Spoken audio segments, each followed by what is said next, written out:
तपाईहरुलाई भूत प्रेत सम्बन्धी कतिको विश्वास लाग्छ? अब यस सम्बन्धी त अब धेरैलाई लाग्दैन, केही पर्सेन्ट मान्छेहरुलाई लाग्छ पनि।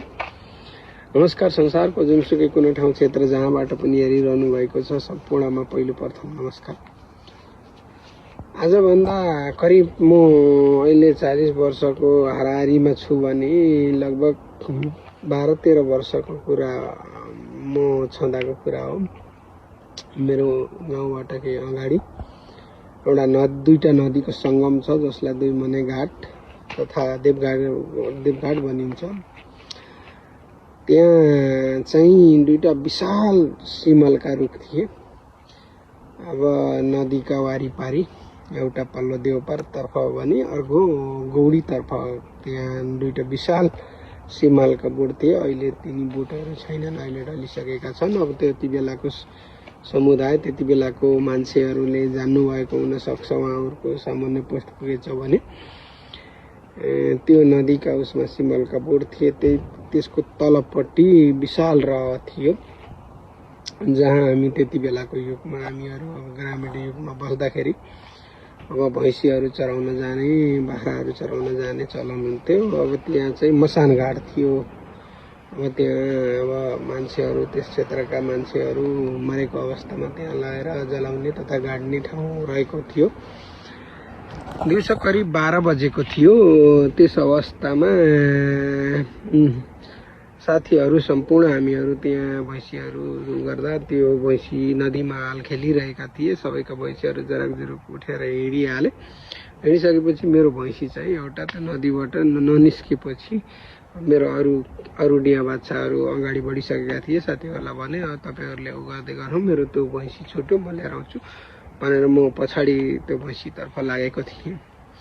यतिकैमा त्यो घाटमा अब कोही नभएको अवस्थाले होला सायद दुईजना सफेद कपडामा कमण्डलु जस्तो उसमा प्रकट पाए। भइसकेपछि त अब म अब त्यो उमेरमा अब केही ज्ञान पनि नभएको अतालिने जो भयो, तर्सियो। तर मलाई केही क्षति त भएन। तर मैले त्यति बेला केही रूपमा सामान्य संस्कृत सम्बन्धी ज्ञान थियो।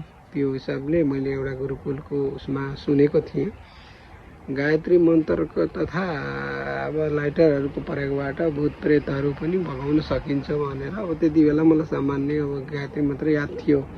त्यो गायत्री मन्त्र थियो, ओम भूर्भुवस्य तस्य वितुर्वरेण्यं भर्गो देवस्य धीमहि धियो यो न प्रचोदयात् भनेर जब मैले आफ्ना तिनी गायत्री मन्त्रहरूलाई एक मैले बाणीको रूपमा प्रस्तुत गर्न थालेँ, मलाई सम्झना आयो यो गायत्री मन्त्रले भूत प्रेतहरूलाई हामीहरूले त्यो छायालाई भगाउन सकिन्छ भन्ने कुराले मैले चाहिँ त्यो दनादन दिन थालेँ।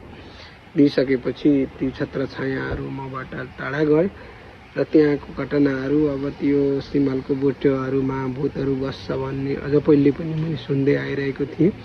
अब रातको समयमा अलि 2-3 किलोमिटरको दूरीबाट हेर्दाखेरि त्यहाँ हाँगाहरू हल्लाएको गरेको त्यस्तो अब त्यति बेलाको युगमा अब धेरै कुरा सुनिन्थ्यो। अब अलिअलि हामीले पनि सुन्दै आएको कुरा थियो, त्यो प्रत्यक्ष मलाई परेको थियो। अब यो संसारमा सबैलाई सबै कुरा पर्छ भन्ने छैन, जो पर्छ त्यसैले जसले भोग्छ त्यसैले थाहा हुन्छ। मैले त्यसपछि मैले जीवनमा केही भोगेको छैन, तर मैले चाहिँ धेरै कुरा रातिहरूमा हिँड्दा नदीहरूको बाटोहरू अब धेरै उति बेलाको जमानामा पुल नदी नालाहरू धेरैमा हुन्थेन, रातको समयमा परिन्थ्यो। तर मैले त्यो गायत्री मन्त्रलाई सम्झेर चाहिँ मैले हिँड्ने गर्थेँ, जसले मलाई आफ्नो आत्मबललाई बढाउँथ्यो।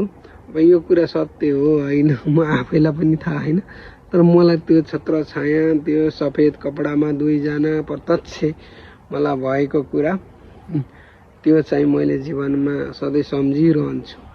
त्यसपछि मलाई जीवनमा परेको छैन। गायत्री मन्त्रले त्यहाँसम्मको मलाई काम गरेको थियो। अब कसैलाई यो कुराको अनुभव यस्तो केही छ भने कमेन्ट बक्समा राखिदिनु होला। धन्यवाद।